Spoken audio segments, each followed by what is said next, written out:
Voilà, bonjour et bienvenue à tous. Je suis très content que vous êtes là. Donc aujourd'hui, on va aller au cœur du débat, des gros débats sulfuriques. Ça va être un débat terrible ici là. Donc, en tout cas, donc j'ai choisi quelques messages ici que on aimerait, comme je ne suis plus en live, j'aimerais quand même vous le faire connaître parce qu'il y a des messages ici qui sont vraiment, vraiment à le discuter de toutes sortes. Alors, j'ai un message que j'ai reçu par Paquita O. Je ne sais pas, Paquita O, si c'est une fille ou garçon, je ne sais plus là, parce que je sais qu'on parlait quand on était au live. Mais excuse-moi, hein, donc je ne sais plus si tu... Je pense que tu es une fille, je pense, non? Sinon, excuse-moi. Donc voilà, on va au cœur du débat. Donc laissez-moi vous lire le message. Donc, Paquita dit, Ludovic, je ne veux pas faire une guerre des doctrines, cher frère, mais Paul s'exprime sur ces sujets à nous, et nous comprenons très bien pourquoi. Il leur dit cela, car ils ne respectaient pas le symbole. Paul parle bien d'ivrognerie et de manger sans respecter un certain nombre. Alors, 1 Corinthiens 11, 17, en donnant cet avertissement, est-ce que je ne loue point, c'est que vous vous assemblez, non pour devenir meilleur, mais pour devenir pire. Et d'abord, j'apprends que lorsque vous vous réunissez en assemblée, il y a parmi vous des divisions, et je le crois en partie. Car il faut qu'il y ait aussi des sectes parmi vous, afin que ceux qui sont approuvés soient reconnus comme tels au milieu de vous. Lors donc que vous vous réunissez, ce n'est pas pour manger le repas du Seigneur, car quand on se met à table, chacun commence par prendre son repas.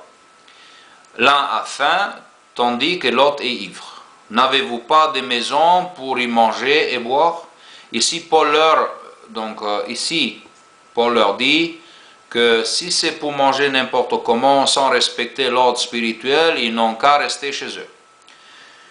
Donc après, dans le verset qui suit, Paul leur explique comment il faut le faire. Donc voilà, les apôtres Jean 6, 53, 56 confirment bien que tous doivent prendre le pain et le vin, car c'est la vie éternelle.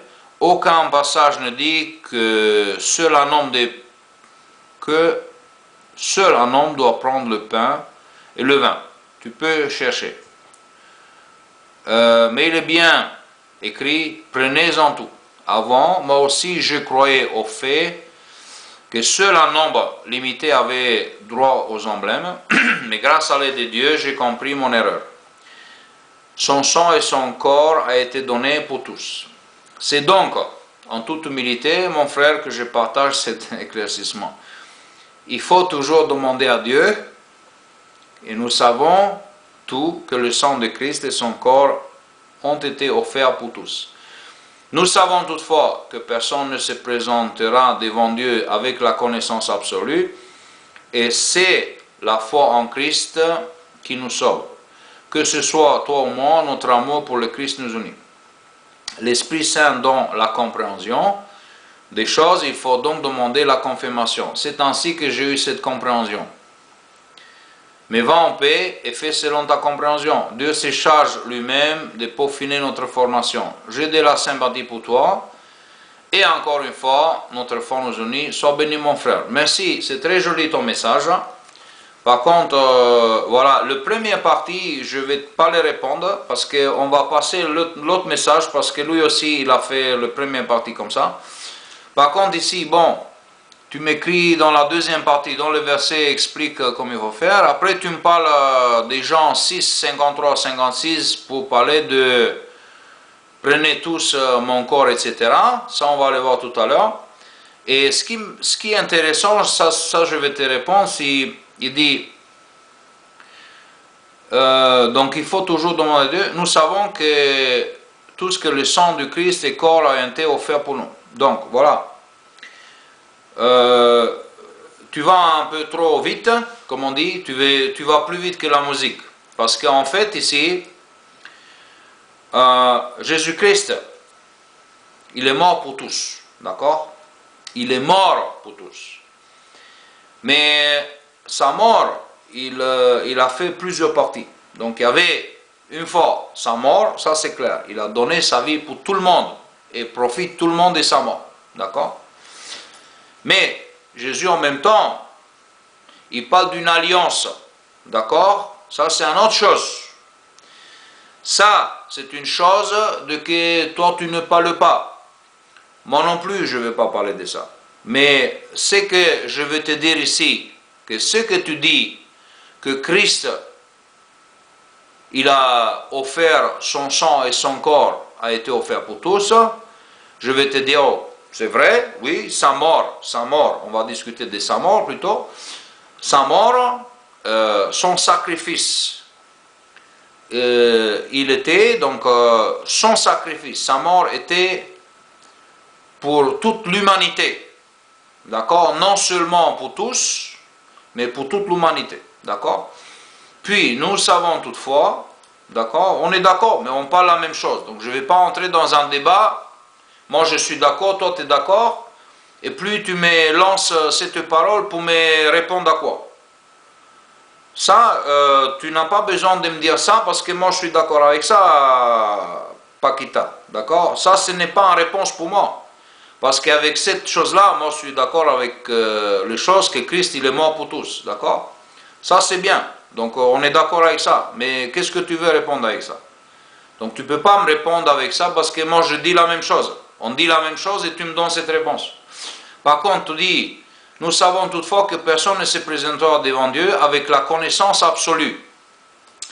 Bon, là, tu parles d'une connaissance absolue. Bon, je te donne raison, même si je ne suis pas tout à fait d'accord avec ce que tu dis. Parce que par la connaissance absolue, il faut dire. La vérité, il faut dire. D'accord? La connaissance exacte.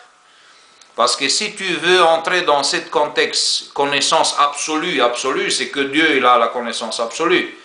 Mais si tu veux dire connaissance exacte de la spiritualité, là je ne suis pas d'accord avec toi. Parce que dans le 2 Jean 1 et 2, il dit que la vérité, il vit en nous et il reste en nous pour l'éternité, pour toujours. Donc là, tu dis une chose que c'est pas vrai. Et puis, c'est la foi en Christ qui sauve. Bon, d'accord, ok. Ça, je ne peux rien faire avec. C'est dans le texte des discussions. Que ce soit autrement, la mort de Christ nous unit. Ça, c'est vrai. L'Esprit Saint nous donne de la compréhension des choses. Il faut donc demander la confirmation. C'est ainsi que j'ai eu cette compréhension. Donc, en fait, tu m'as écrit 2 pages pour me dire que tu as l'Esprit Saint. C'est ça? C'est bien. Donc voilà, ça c'est déjà pas mal, tu as dit qu'on a la compréhension, il faut donc demander la confirmation. Donc voilà, là comme je t'ai dit tout à l'heure, voilà, la vérité il vit en nous et il sera pour toujours en nous, donc c'est vrai qu'il faut demander l'Esprit Saint, oui, pour comprendre, bon ça c'est bien. Donc là jusqu'à là ça va, donc petit détail. Maintenant reste le premier partie que tu m'as cité, donc tu m'as cité... 1 Corinthiens 11, 17 jusqu'à 22. D'accord? Là, on va voir la suite. Donc, on passe au deuxième message. Le deuxième message, j'ai eu des Jean-Claude Christian. Et donc, c'est pour ça que je n'ai pas répondu à Paquita, parce que le 1 Corinthiens chapitre 11, du verset 17 jusqu'à 22, elle m'a lu déjà. Elle était lue. Donc, là, ici... Pour ne pas parler 2 fois, pour 2 fois répondre la même chose, j'ai choisi que la deuxième partie de répondre. Maintenant ici, Jean-Claude Christian, il me parle, il me dit, donc il lance avec le 1 Corinthiens 11, 27, il dit, 1 Corinthiens 11, 27 parle de celui qui mangera le pain ou boira le coupe indignement. D'accord? Le contexte de Corinthiens 11, 27 démontre que l'apôtre Paul s'adresse particulièrement aux Corinthiens. Verset 27. D'accord, ok. Là, on est d'accord. Hein? Jusqu'à là, on est d'accord. Le verset 17 à 22 du chapitre 11, puisqu'on est dans le chapitre 11, affirme que les Corinthiens se réunissent en assemblée. Là, je ne comprends pas qu'est-ce que tu veux dire, Jean-Claude Christian. Parce que là, tu me dis, c'est réunissent en assemblée. Bon, moi, je ne parle pas trop bien français, mais pour moi, soit il y a une réunion, soit une assemblée. Donc, c'est réunissent dans une assemblée. Je ne sais pas si tu fais allusion à assemblée de témoins de Jéhovah, ou je ne sais pas qu'est-ce que tu veux dire. Parce que si tu veux dire ça, qu'ils se réunissent dans des assemblées, je vais te dire, c'est pas vrai. D'accord? C'est pas vrai parce qu'ils s'est assemblés dans des maisons et il y avait même des tables. Donc il y avait des tables parce qu'ils s'étaient assis à table. D'accord? On va voir tout à l'heure. Affirme que les Corinthiens se réunissent en assemblée. Il existe parmi eux des divisions, verset 18, à tendance sectaire. Oui. Paul considérait que lors de ces assemblées, les Corinthiens ne réunissaient dans le but de vestoyer, je ne sais pas qu'est-ce que ça veut dire, réunissaient dans le but de vestoyer, de s'enivrer, bien loin du repas du Seigneur et de sa symbolique. Certains avaient un comportement indépendant et ne tenaient aucun compte des dispositions et des instructions quant à la manière devait se dérouler le repas du Seigneur. D'ailleurs, Paul les encourageait de s'attendre les uns les autres, verset 33, et pour ceux qui ont faim, de manger d'abord chez eux, verset 34. Ok. Puis, certains Corinthiens, par leur attitude, méprisaient l'Église de Dieu, ok, par leur attitude indifférent de ce que représente le repas du Seigneur. D'ailleurs, Paul leur rappelle la symbolique de ce repas du Seigneur et comment il doit se dérouler, surtout sa signification, entre versets 23 et 26. Puis, tu dis, c'est pourquoi au verset 27, Paul accuse les Corinthiens de se comporter indignement lors du repas du Seigneur. Ils ne discernent pas la symbolique et l'importance de ces repas. Pour certains, même leur attitude amène à penser qu'ils méprisent l'Église de Christ. On est là tous, tout va bien. Et faisait même honte aux chrétiens humbles et qui ne participaient à ces orgies. Le verset 28 indique aux Corinthiens à s'éprouver et à discerner la signification des repas du Seigneur et ainsi à modifier leur attitude méprisante et indigne envers la participation du repas du Seigneur. Voilà, là je vais faire un halt parce que là, en fait, ce que tu dis là, il n'y a ni debout ni fin là. Même si, écoute bien, hein, ce que tu dis ici là, verset 28, on va le couper, on va l'enlever. Parce que tu dis, indique aux Corinthiens, voilà, là je suis d'accord ce que tu dis, même si ce n'est pas dans la Bible, hein, même si ce n'est pas écrit ça, parce que à s'éprouver et à discerner la signification du repas du Seigneur, et ainsi modifier leur attitude méprisante et indigne envers la participation du Seigneur au repas du Seigneur. Maintenant, ce que tu dis là, moi j'appelle, tu sais, comme au poker, on appelle, parce qu'on parle de verset 28. Alors je répète, ce que tu as dit là, ce que tu as écrit, je suis d'accord, que chaque chrétien, comme tu as dit, verset 28, indique aux Corinthiens, à s'éprouver et discerner la signification des repas du Seigneur. Là, je suis totalement d'accord avec toi. C'est ça ce qu'il faut faire. Et ainsi à modifier leur attitude méprisante et indigne envers la participation du Seigneur, participation au repas du Seigneur. Là, je suis absolument d'accord avec toi. Mais tu ne parles pas de verset 28 là. Parce que tu me racontes ici une chose là, que laissez-nous voir, le verset 28, qu'est-ce qu'il dit là? Alors moi j'ai toutes les Bibles ici là, hein, donc j'ai 120 Bibles. J'ai la Bible de liturgie, la Bible seconde, la Bible du peuple, Nouvelle seconde, Bible du Semeur, Bible de la parole de la vie, français courant, Colombe, Chouraki, œcuménique, Jérusalem, Pyroclamère, Abbé Crampon, Louis II, Annoté Neuchâtel, Abbé Fillon, Edmond Stapfer, Nelson Darby, Ostewald, et encore David Martin, King James, Westcott et tout, et c'est jusqu'à, c'est beaucoup, ok? Maintenant, je vais te dire une chose là, j'ai 120 fois le 1er Corinthiens 11, 28. Et là, je suis en train de lire. On doit donc s'examiner soi-même, faire son examen, examiner plutôt, se tester soi-même, d'abord réfléchir, s'examiner soi-même, s'éprouver soi-même, et après tout s'éprouver soi-même. Donc ici en haut, seconde, s'examiner soi-même. Et qu'ainsi, il mange du pain et boivent du coupe. Donc ici, il faut s'examiner soi-même. D'accord? Donc je reviens ici, ce que tu as dit en verset 1. Corinthiens s'éprouver à discerner la signification du repas. C'est pas marqué ça, discerner la signification du repas. Par contre,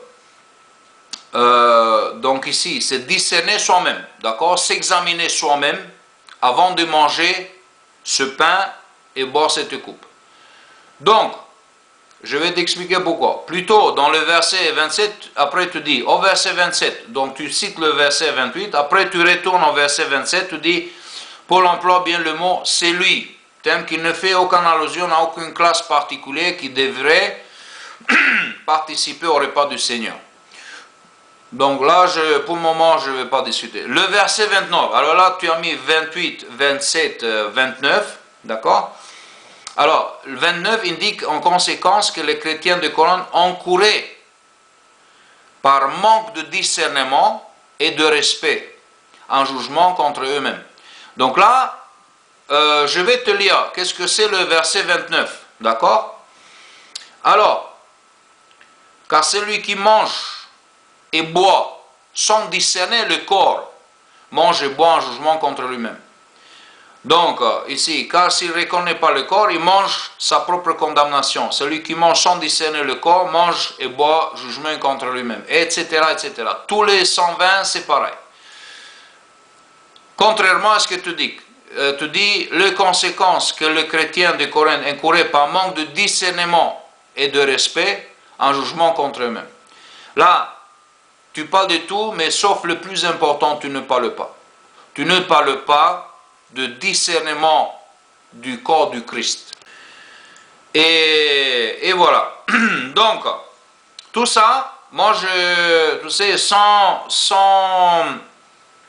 être méchant, sans prendre trop vraiment sur ton cœur, puisqu'après tu parles de Jean 6, 53, et tu dis n'évoque pas non plus classe participant au repas du Seigneur, celui qui se nourrit de ma chair demeure en union avec moi et moi en union avec lui.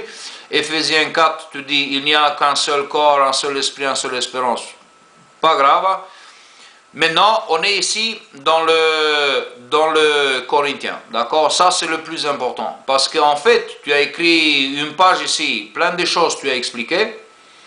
Maintenant, on va revenir encore une fois. On va revoir tout ça. Qu'est-ce qui se passe ici, là? Donc, en fait, là, ce que tu fais là, entre le verset 28, 27 et 29, donc encore une fois, c'est prouvé. Donc il dit qu'aux Corinthiens, c'est prouvé à discerner la signification du repas des Seigneurs et ainsi modifier leur attitude méprisante et indigne envers la participation au repas du Seigneur. 29 indique que les conséquences de ces chrétiens en Corinthe encouraient par manque de discernement et de respect à jugement contre eux-mêmes. Donc absolument, tu sais comment on appelle ça au poker? Au poker, on appelle le bluff. Tu sais pourquoi? Parce que les choses plus importantes, tu l'as castré. Ces versets sont castrés. Parce que ici, je relis encore une fois, que chacun donc, verset 28, 1 Corinthiens 11, 28, que chacun donc s'examine lui-même et qu'ainsi il mange du pain et boive du coupe. Et 29, il dit, car celui qui mange et boit sans discerner le corps du Christ, mange et boit en jugement contre lui-même. Donc, il n'y a rien de ce que tu viens de dire ici, là. D'accord? Alors, on reprend du début. Donc, qu'est-ce qui se passe chez les chrétiens au Corinthe? Il y a ce qu'on appelle, en donnant cet avertissement, c'est que je ne loue pas, c'est que vous assemblez, devenez meilleurs en peu.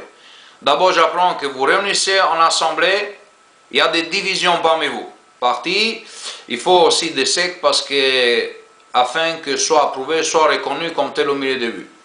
Donc voilà, il y a des sectes. Lorsque vous réunissez, n'est pas pour manger le Seigneur, car quand on se met à table, tu vois, donc ce n'est pas des assemblées de stade de foot, c'est des assemblées où il y a des tables à l'intérieur, il y a des maisons, donc c'est rassemblé dans des maisons, parce qu'il y avait des tables, il y avait des chambres où ils entraient, il y avait des tables, ils s'est mis à table, ils étaient à table. Et c'est pour ça qu'ils ont sorti leur manger, d'accord? On se met à table, chacun commence par prendre son repas, l'un a faim, tandis l'autre il est ivre, n'avez-vous pas de maison, de manger et boire? Ou méprisez-vous l'église de Dieu? En faites-vous honte à qui n'ont rien? Heureux, etc., etc. Mais non, qu'est-ce qui se passe ici? Il y a deux phases. Il y a la phase avant, quand les chrétiens ils ont dans l'église, et bien sûr, Paul il explique très bien que c'est pas bien d'avoir des divisions parmi eux, mais en fait, il sait qu'il y a des divisions, ils ont des divisions parmi eux, mais bon, en quelque sorte, ça c'est pas si mal parce qu'en fait, on peut même voir qui sont ceux qui ils sont acceptés par Dieu. Donc ça, c'est pas si mal. Maintenant, ceux qui viennent dans des congrégations et qui viennent, ils mangent dans la congrégation et il y a d'autres qui sont ivres et puis que les autres qui ont faim et il y a d'autres qui n'ont plus rien. Donc là, ici on a 5 éléments, d'accord? Qui, tu l'as bien expliqué dans les choses ici, que voilà, Paul, il dit que c'est des choses qui ne sont pas bien et voilà, il faut changer cette attitude. Je suis d'accord avec ça. Mais tout ça c'est bien. Tout bien expliqué. Mais non, il y a un gros problème avec ton explication. Parce que, comme je te dis tout à l'heure, tu as castré tout ça. Pourquoi? Parce que tout le christianisme, toute la foi chrétienne est fondée sur le corps du Christ. Donc, qu'est-ce que c'est le corps du Christ? Qu'est-ce que c'est le corps du Christ? C'est nous le corps du Christ. Et comme tu vois ici, tu l'as fait exprès, tu l'as modifié, tu n'as même pas parlé de discernement du corps du Christ. Tu vois, dans les versets 28 et 29, tu n'as rien même pas mentionné qu'est-ce qui s'est passé. Alors laisse-moi te relire encore une fois. Donc ici, quand il a dit rompu le pain, etc., il a pris le vin, et puis après, qu'à toute fois que vous mangez ce pain et vous buvez cette coupe, vous annoncez le nom du Seigneur. D'accord? C'est pourquoi celui qui mange le pain ou boit le coupe, Seigneur, indignement, sera coupable envers le corps du Seigneur. Voilà. Maintenant ici, le 28 et 29, c'est très important que chacun donc s'éprouve soi-même, s'éprouver soi-même, se tester soi-même, et qu'ainsi il mange du pain et boive la coupe. Car celui qui mange et boit, je répète, car celui qui mange et boit sans discerner le corps du Seigneur ou du Christ, dans d'autres versions, mange et boit en jugement contre soi-même. Qu'est-ce que c'est le corps du Seigneur? Tu n'as même pas perdu un seul mot dans ton explication. Même pas le discerner le corps du Seigneur. C'est là que ça réside toute la réponse que chacun s'éprouve soi-même, c'est tester soi-même. Alors, tu vas manger. Alors, tu viens de m'expliquer, donc en fait, que c'est tester soi-même, c'est que tu mets un casse-croûte dans ton sac, ça c'est tester soi-même. C'est ridicule ça, n'est-ce pas? Tester soi-même. Tester soi-même, ce n'est pas... Tu ne peux pas te tester toi-même si tu dis, voilà, je vais au repas, qu'est-ce que je fais? Je mets des casse-croûtes dans mon sac ou je ne mets pas? Tu n'as pas besoin de tester toi-même. Tu sais, soit tu te mets, tu ne mets pas. Donc on t'a dit de ne pas mettre, donc tu ne te mets pas. Donc ça n'a rien à voir avec se tester soi-même. D'être ivre. Tu peux te tester toi-même si tu es ivre ou tu n'es pas ivre.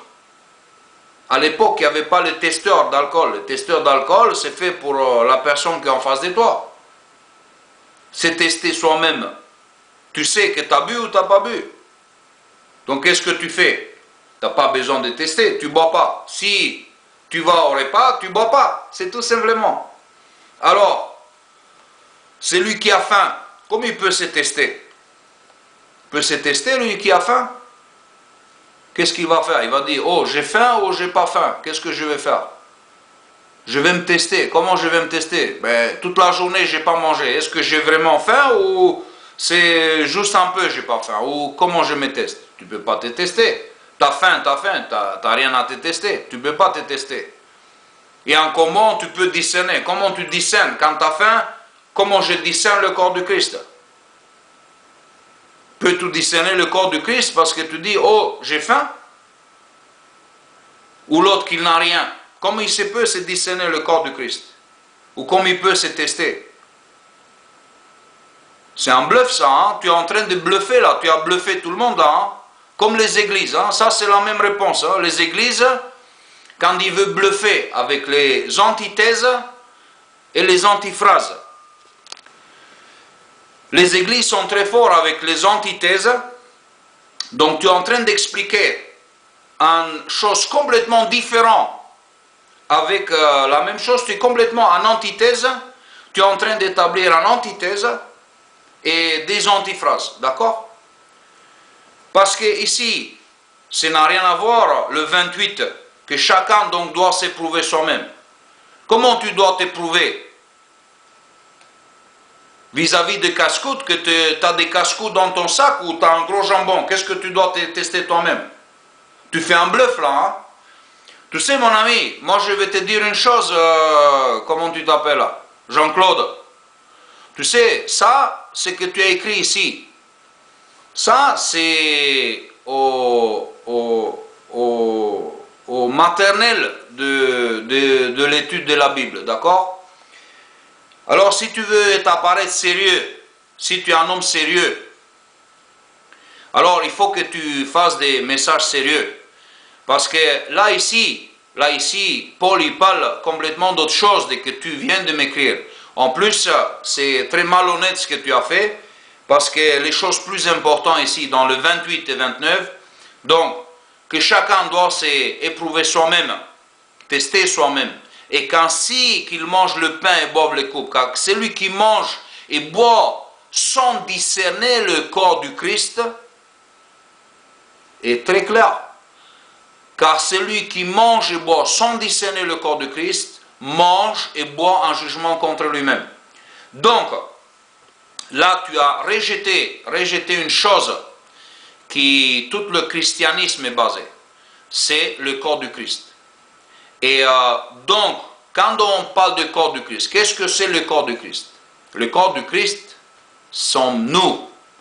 Donc tout d'abord, l'individu soi-même, c'est le temple de Dieu, parce qu'on a l'Esprit Saint, le Christ, Dieu et le Christ. Donc on a tous les deux. Quand on reçoit l'Esprit Saint, on a Dieu et le Christ. On est le temple de Dieu, d'accord? Maintenant, tous les chrétiens ensemble, on forme le corps du Christ. Alors, ça, c'est le ABC de christianisme. Donc maintenant, moi je ne suis pas ici de faire des vidéos pour débutants, d'accord? Si tu viens avec tu sais, tu vas à l'université et après tu as des problèmes de calligraphie ou des problèmes de calcul, je sais pas quoi, de première ou deuxième année. Alors, quand tu as de telles erreurs, tu fais de telles erreurs, on met en question tout ton parcours, d'accord? Parce qu'ici, on ne peut pas ignorer, par exemple, en 29, le corps du Christ.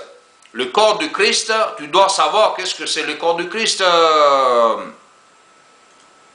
Jean-Claude. Le corps du Christ, on va pas, c'est pas moi qui va t'expliquer. Aujourd'hui, je fais une exception, mais la prochaine fois, croyez-moi sincèrement que de tels messages, je vais simplement l'effacer. Parce que moi, je ne suis pas là pour expliquer le corps du Christ. C'est pas là. Là, c'est des choses, la manger dure, là, la grosse nourriture, donc la viande. Voilà. Et c'est ici que tu as fait le gros bluff, là, en les castrant. Parce que quand on revient ici, quand on revient sur le 28 et 29, qu'est-ce que tu as dit? Donc voilà, c'est là le problème que indique aux Corinthiens, s'éprouver à discerner la significat du repas du Seigneur. Ce n'est pas le verset 28 en tout cas, hein? Et ainsi modifier leurs attitudes méprisant. Mais ça, c'est pas le 28. Ça, il ne parle pas de modifier de trucs indignes et participation du repas du Seigneur. Absolument pas. Pourtant, je suis d'accord avec l'ensemble, le début, je suis d'accord. Mais ce n'est pas le verset 28. 29 indique les conséquences que les chrétiens de Corinthe encouraient par manque de discernement. Mais tu vois, le plus important, tu l'as enlevé, manque le discernement du corps du Christ. Et en respect, un jugement contre et de respect, un jugement contre eux-mêmes. Donc tu vois, ça c'est malhonnête là, quand tu cites comme ça les textes, Jean-Claude.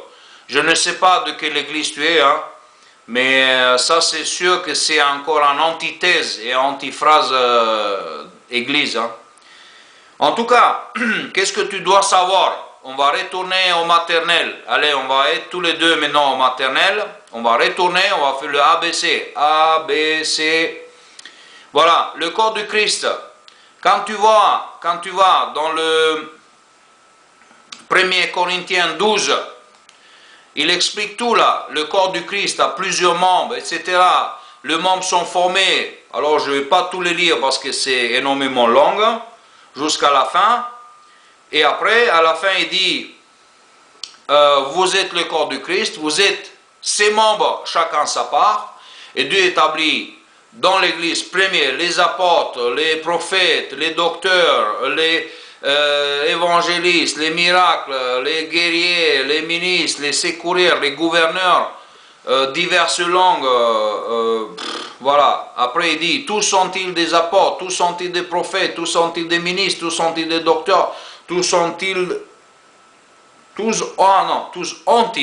des dons de miracles, tous ont-ils le don de guérison, tous parlent-ils en langue, tous interprètent-ils, voilà, etc., etc. Maintenant, à savoir que nous savons dans le Éphésiens 4 et 11 et 12, on sait que le corps de Christ était formé pour remettre les saints dans le ministère, d'accord? Et ça, c'était dans le ministère, ils étaient aussi les apôtres, parce que comme ils étaient des apôtres, c'était des messagers, donc ils étaient encore mieux des messagers dans le ministère que tout simplement les saints ils étaient des ministres, parce que les saints ils étaient des ministres, d'accord, comme les Écritures disent. Et voilà, et c'est ça qu'il faut discerner, c'est de ça que Paul parle. Il ne faut jamais oublier ça, mon cher ami, parce que si tu viens et tu parles ici devant les gens, que tu parles à des gens qui ne connaissent pas les Écritures, c'est certes que il y a beaucoup de gens qui vont sur l'internet, ils vont choisir des explications, des textes bibliques, mais pas forcément que ça sera si bon. Après, il y a toutes les églises du monde qui donnent des explications. Mais toutes les églises du monde ne donnent pas la vérité. Parce que comme il dit ici, tu vois ici dans les choses, quand il dit qu'il y a des divisions parmi vous. Alors, c'est bien qu'il y a des divisions, parce que aussi, pourquoi Dieu il permet ça? Parce que Dieu il permet l'erreur. Et aussi il permet, parce que parmi les divisions, et je le crois en partie, car il faut qu'il y ait des sectes parmi vous, afin que ceux qui sont approuvés soient reconnus. D'accord? Donc ça c'est bien. D'accord? Maintenant, je te dis que c'est vraiment, il faut être déjà honnête vis-à-vis les explications. Il ne faut pas sortir des textes, je ne sais pas où là. Hein. Car beaucoup de gens, ils font des copier-coller.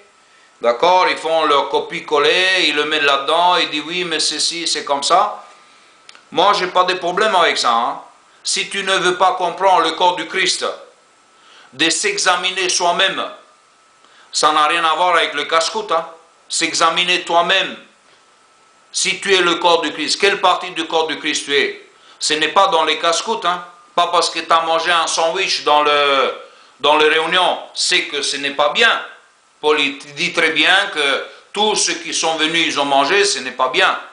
Tous ceux qui ont picolé, ils étaient bourrés, ce n'est pas bien. Tous ceux qui n'ont pas d'argent ou ils ont absolument rien. Qu'est-ce que tu veux faire? Ça, c'est quelque chose de... il ne peut pas faire autrement. S'il n'a rien, il va au repas du Seigneur, il vient sans rien. C'est les autres qui font plutôt vis-à-vis de lui, ou ceux qui ont faim. Qu'il mange chez lui. Comme il mange chez lui, s'il n'a rien à manger. Les divisions, pas mieux. Qu'est-ce qu'il a dit Jésus si tu te disputes avec quelqu'un, qu'est-ce que tu dois faire? Ce n'est pas le discerner qu'il faut. Tu te mets d'accord avec lui, quand tu fais ton offrande, tu vas là-bas et tu dis écoute, pardonne-moi, on se met d'accord et basta, il n'y a pas de division. Si, chaque fois, forcément, parce que les chrétiens aussi, parfois, ils avaient des disputes entre eux. Après, comme il dit ici, sur des divisions dans le niveau spirituel, qu'ils se disputent, ils discutent parce qu'ils ne veulent pas comprendre, alors ça, c'est pas si mauvais, parce que tous ceux qui sont reconnus et acceptés, ça va être manifeste. Voilà. Mais, ce que je veux revenir encore une fois, donc ici, le verset 28 et 29, ça n'a rien absolument à voir avec le casse-croûte. Hein. Ne me dis pas ça parce que moi quand je lis ça, même mon cheval il a rigolé. Hein. Que chacun s'éprouve soi-même.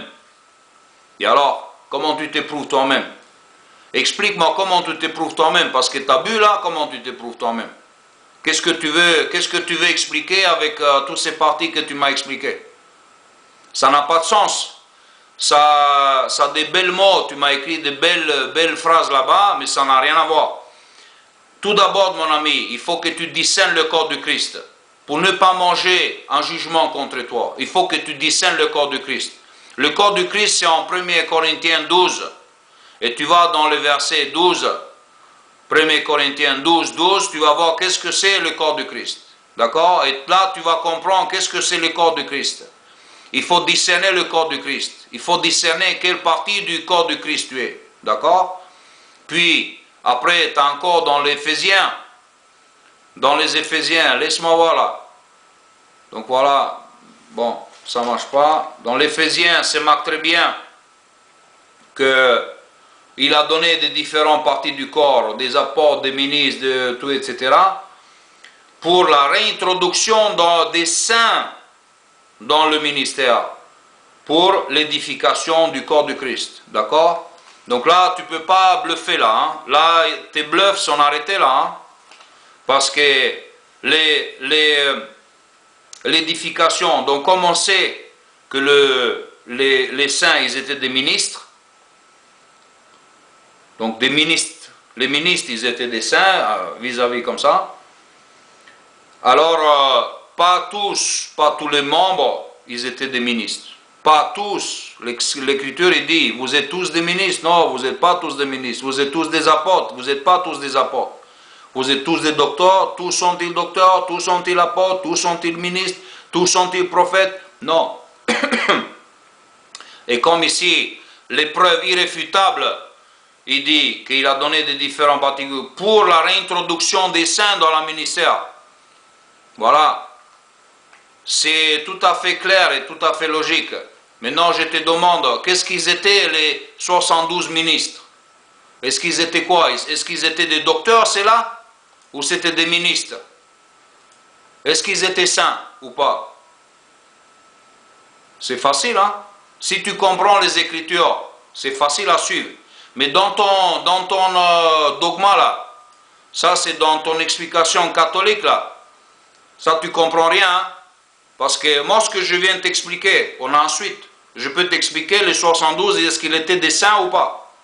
Les 120 qu'ils ont reçu l'Esprit Saint, est-ce qu'ils étaient des saints ou pas? Est-ce qu'ils mangeaient le repas ou pas? Est-ce que tu peux le discerner? Parce qu'on a la connaissance de pouvoir aussi discerner les autres. D'accord? Et moi, je te dis que toi, qui tu ne connais pas le corps du Christ, tu n'arrives pas à discerner le corps du Christ, tu ne discernes pas le corps du Christ. Donc, tu as toutes les réponses dans le Corinthiens 11. Tu es en personne que tu ne discernes pas. Tu n'arrives pas à discerner. Parce que pour toi, discerner le corps du Christ, c'est est-ce qu'on a des cache-coups dans sa poche ou pas? Ou est-ce qu'on est ivre ou pas? Ça, c'est le corps du Christ pour toi. Ou d'avoir rien, ou d'avoir faim, ou d'avoir des divisions parmi vous. Pour toi, ça, c'est le division. Pour toi, ça, c'est le discernement du corps du Christ. Et c'est comme ça que toi-même, tu fais que toi, tu t'éprouves toi-même comme ça. Bravo, hein? Franchement, honteux, hein? Moi, je vais te dire même honteux, ça, hein? Bon, en tout cas, je suis très content que tu as ramené ça, mais sache que des études bibliques, il faut faire, hein, avant de marquer. Et moi, je vais te dire une chose. Tu sais, à toi, peut-être plutôt de parler du mémorial et parler des choses comme ça. Peut-être, je te donne un conseil, Jean-Claude. Pour toi, c'est mieux si tu comprends le Jacques 3.1 qui dit « Ne soyez pas tous d'enseignants » ou « Ne soyez pas nombreux d'enseignants » parce que vous recevrez un jugement plus sévère. D'accord? Et ça, c'est mon message pour toi. Donc, tout d'abord, j'aimerais te dire merci parce que tu participes à ce débat. Merci. Mais sache, je fais cet exemple parce que ça m'arrive depuis longtemps que j'efface des commentaires débiles, je les efface. Maintenant, je ne vais pas dire des choses, je ne vais pas t'attaquer avec ça, je ne vais pas dire que c'est débile, c'est pas ça que je veux dire. Mais je veux dire que vraiment là tu as des problèmes fondamentaux, hein, avec l'explication. Parce que là, tu as des problèmes avec le corps du Christ, avec ses discerner soi-même. Là, tu as d'autres problèmes, parce que tu l'as copié. Ça, c'est des messages forcés. Ça, c'est l'Église qui font de forcer le message, d'enduire tous dans le jugement, comme dans le Jacques, hein, comme les Jéhovistes ils font, qu'ils envoient tout le monde à enseigner. Et Satan, il se charge bien d'enduire dans le bout, hein, parce que comme ça, ils sont tous jugés plus sévèrement. Et là aussi, pareil. Tous ceux qui ne discernent pas le corps du Christ, pas celui qui a un casse-cou dans son sac, pas celui qui a bu, pas celui qui n'a rien, ou pas celui qui a faim, ou pas celui qui a des divisions parmi eux. Non, celui qui ne discerne pas le corps du Christ. Il faut savoir lire, hein, mon ami. Et comment tu discernes le corps du Christ? Tu l'as 1 Corinthiens 12 et 12. C'est là le corps du Christ. Il faut apprendre le corps du Christ. Si tu ne connais pas le corps du Christ, Comment tu veux discerner le corps du Christ si tu n'as pas de corps du Christ? C'est ça les choses plus importantes. Parce que beaucoup qui parlent de... Ils disent oui, mais parce qu'ils étaient méchants, ils sont venus là-bas, ils ont fait des fêtes, ils ont fait des orgies, etc. Oui, d'accord, ça c'est le premier parti du repas. D'accord? Ça, ils étaient déjà entrés dans les salles. Il fallait que quelqu'un mette à la porte, qu'il ne fallait même pas laisser entrer. Il dit, écoute, va te réveiller, après tu reviens. Mais ça n'a rien avec le corps du Christ. Discerner le corps du Christ. Discerner. Et il faut marquer honnêtement, hein, quand tu marques un message comme ça, comme tu l'as marqué, il faut rajouter, il faut mettre la vérité, pas expliquer ici des choses bidons là. Parce que là, tu parles de verset 28, tu es complètement... Je t'avais dit, même si je suis d'accord, ce que tu dis là, c'est bien, mais ce n'est pas le verset 28. Et le verset 29, c'est pareil. Corinthe encourageait à manquer de discernement et de respect. Mais tu l'as fait la moitié, hein? Discerner le corps du Christ. C'est pour ça que toujours il faut les vérifier, parce que ça c'est un peu de manipuler, ça, je l'appelle ça, parce que en fait, on est en train de forcer un dogma, d'accord? Parce que comme il y a ceux qui vont tous au ciel, ils vont aller tous au ciel, ils forcent la dogma, et comme quoi le Christ, il a fait le covenant, donc l'alliance avec tous ceux qui vont régner avec lui. Donc tous ceux qui, Paquita et Jean-Claude, ils vont prendre tous les humains au ciel, ils vont régner sur qui? Vous allez régner sur qui, Paquita et Jean-Claude? Vous allez tous au ciel, donc tous les chrétiens, ils vont au ciel. Maintenant, dites-moi une chose, vous allez régner sur qui?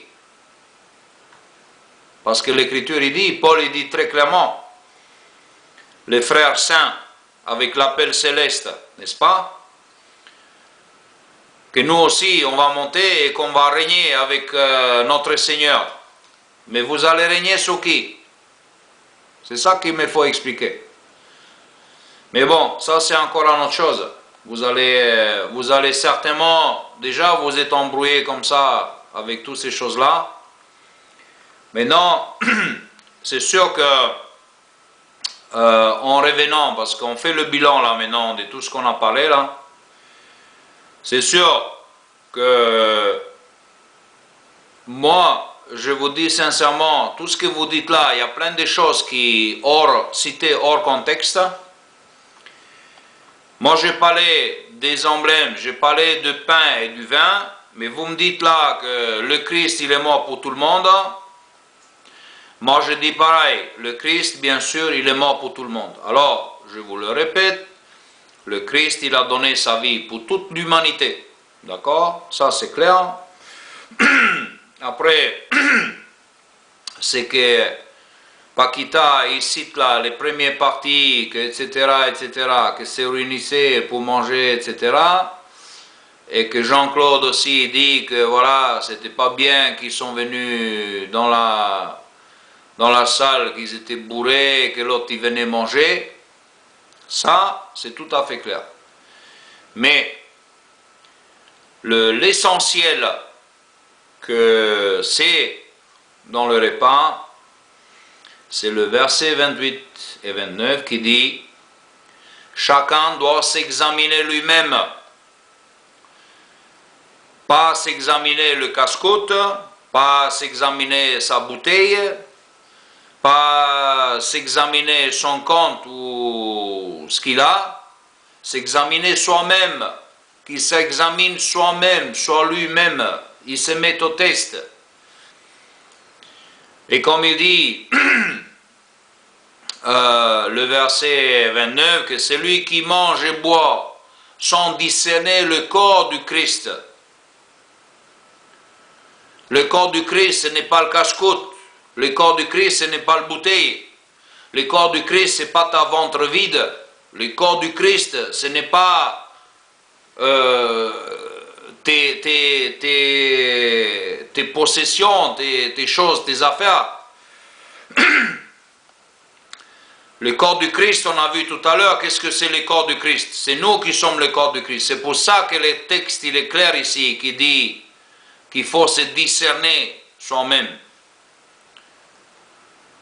Il faut examiner soi-même et discerner le corps du Christ. C'est ça qu'il faut faire. Pas son casse-côte et pas sa bouteille, il faut discerner. D'accord? Voilà. Et quand vous allez discerner le corps du Christ, vous savez quelle partie du corps vous formez. Vous êtes quelle partie du corps? Alors là, à ce moment-là, vous savez, est-ce que vous êtes enceint pour le ministère? Est-ce que vous êtes réintroduit dans le ministère pour les saints? Est-ce qu'on vous appelait? Est-ce que vous avez l'appel céleste? Est-ce que vous êtes ouan? Est-ce que vous avez reçu cet esprit ouan? La oncture, comment on dit ça? Je ne sais pas comment on dit en français. À ce moment-là, vous avez discerné le corps du Christ. Vous pouvez dire, oui, je connais, je discerne le corps du Christ. Je sais qui je suis, je sais, je me suis mis au test, je me suis examiné, je sais mon appel, quel appel je l'ai. Voilà, c'est ça le discerner le corps du Christ. Parce que, comme on dit là, en Éphésiens, c'est lui qui les a appelés, les hommes, pour former de différents corps. Alors, s'il t'appelait le Christ, toute la Bible est pleine de ça. Qui vous appelait, il vous appelait, comment il vous appelait? Quel appel vous avez eu? Vous étiez comme des esclaves, alors restez comme des esclaves. Vous êtes appelés comme ceci, comme c'est ça, comme ça. Voilà. Alors, vous étiez appelés comment? Comment tu étais appelé, Jean-Claude? Est-ce qu'on t'appelait comment? Est-ce que tu sais comment t'appeler? Ou tu ne sais même pas? Vous ne savez même pas répondre. Alors vous voulez discerner le corps du Christ. Moi je vous dis une chose, Jean-Claude, sincèrement, moi je te dis une chose. Toi, mon ami, tu n'arrives pas à discerner le corps du Christ. Et comme le Jacques 3.1 il dit, ne soyez pas tous d'enseignants, parce que tu recevras un jugement plus sévère. Pour embrouiller comme ça les gens, tu sais, ça se fait pas. Ça se fait pas, parce qu'il y a beaucoup de gens qui pourront croire en ça. Paquita, toi aussi, tu l'as mangé la moitié de chapitre 11, là, entre le 17 jusqu'à 32, je ne sais pas jusqu'à quel texte il va. Tu as mangé au moins 10 versets là. Hein. Donc voilà, le bilan, on revient encore une fois. Donc tout ce que vous avez écrit là-bas, c'est vrai ce que vous dites parce que